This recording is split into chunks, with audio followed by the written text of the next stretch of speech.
Godinni Shawaa Kaabaa Paaster Enook Girmaa salaala arrabsa jechuun shakke seeratti dhiyeessuuf sochii eegaluu beeksise.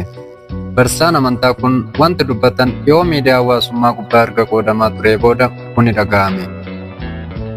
Abbaan Alangaa godina Shawaa Kaabaa ibsa gaafa roobii baaseen arrabsoo hawaasan jeequmsa biyyaa fiduuf yaaluu yakka jedheera. Itti gaafatamaan qajeelcha poolisii magaalaa Fiichee Inspeektar Taamiruu Baayisaa nama dhuunfaa arrabsuu danda'a garuu biyya arrabsuu hin danda'u jedhu. Viidiyoo qoodamaa ture namoonni qoodaa komii fi mufii ibsaa turan.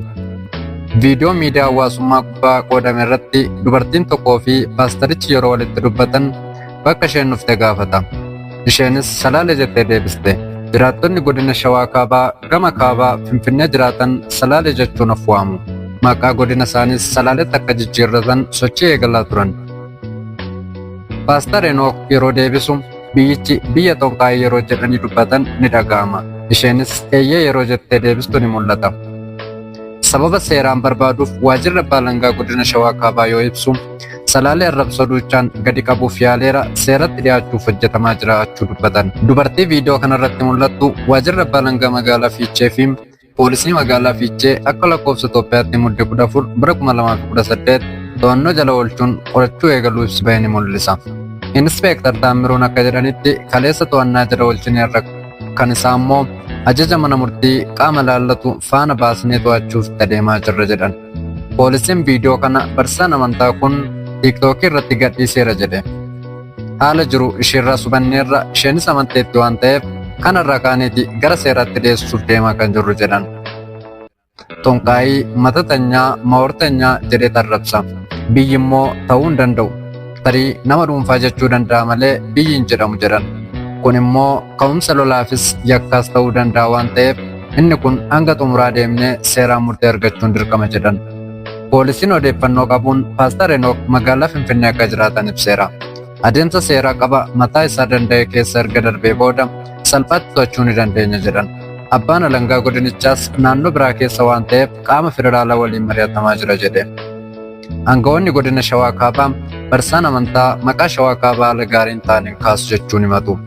Inspeektar Taamiruun Paasteriin Enook Girmaa jedhamu kun maqaa biyya salaalee gootaa fi amantiidhaan kan beekamu arrabseera jedhan. Abbaan alangaa godina Shawaa Kaabaas salaale biyya gootaa safuu fi duudhaa Oromoon kan bulu amantaalee garaagaraa wal danda'ee waliin jiraatu jechuun ibse. Barsiisaan amantaa yakka arrabsoo raawwateef gaafatamuu qaban gaaffii uummata salaaleeti jedhe. Itti gaafatamaan waajjira abbaa alangaa godina Shawaa Kaabaa obbo Daamtoo Xannaa maqaa sabaa xureessa jechuu isaanii waajjirichi ibseera. Arrabsoon maqaa sabaa xureessuun yakka haasawaa waan jeequmsa biyyaa fidu kaasuun yakka guddaadha jedhu. Kutaa hawaasaa tokko kophaatti adda baasee salaale jedhee arrabsoo jibbinsaa dubbachuun yakka seeraanis ni gaafachiisa jedhan. Dubartii waliin turte irraa eeruu fudhachuun qorannoon gadi fageenyaan geggeeffamaa jiraachuu dubbatuun isaanis ibsameera. Barsiisaan amantaa kun kana duras dubbii falmisiisaan maqaan isaanii ka'ee beeka. Raajiin Enook Girmaa kun karaa waldaa isaanii GPS ibsa baasaniin akkas jedhanii dhiifama gaafataniiru. Muddee 13 bara 2018 ragaa obboleettiin keenya tokko waldaa GPS'tti dhugaa bahinsa kenniteen miidiyaa hawaasummaa waldaa keenyaa irratti akka maxxanfame ni beekama. Viidiyoon haasawaa nuti waa'ee biyya salaalee dhiyeessine kun haala dubbii keessaa baheen uummanni keenya tokko tokko akka komatu taasisee jira. Dhimmi kun maaliif akka ta'e hubachuu dandeenyeerra. Waldaan GPS waldaa kutaalee hawaasaa hunda walqixa kabajuu fi ilaaltudha. Namoonni hedduun kutaalee addunyaa keenya garaagaraa irraas ta'ee naannolee biyya keenya hundarraa dhufanii waldaa keenya keessatti hirmaachuu fi tajaajila hafuura qulqulluu charchicha irraa fayyadamoo ta'uu isaanii ni beekama. Haa ta'u malee ergaan viidiyoo gabaabaa kanaa uummata salaalee guutuu kan ilaallatu osoo hin taane hojii hafuurota hamaa kutaa biyya kamittuu bu'uura kan uume ta'uusaa cimsinee hubachiisuu barbaanna. Kana malees magaalaa yookaan biyya kamiyyuu keessatti mormiin keenya falfalaa fi gochaa jinniiwwan yookaan seexanootaati. Nuti Waaqayyo biraa akka taane ni beekna. Biyyi lafaa guutuun humna isaa hamaa jala jira. Yohaannis 1:5-19.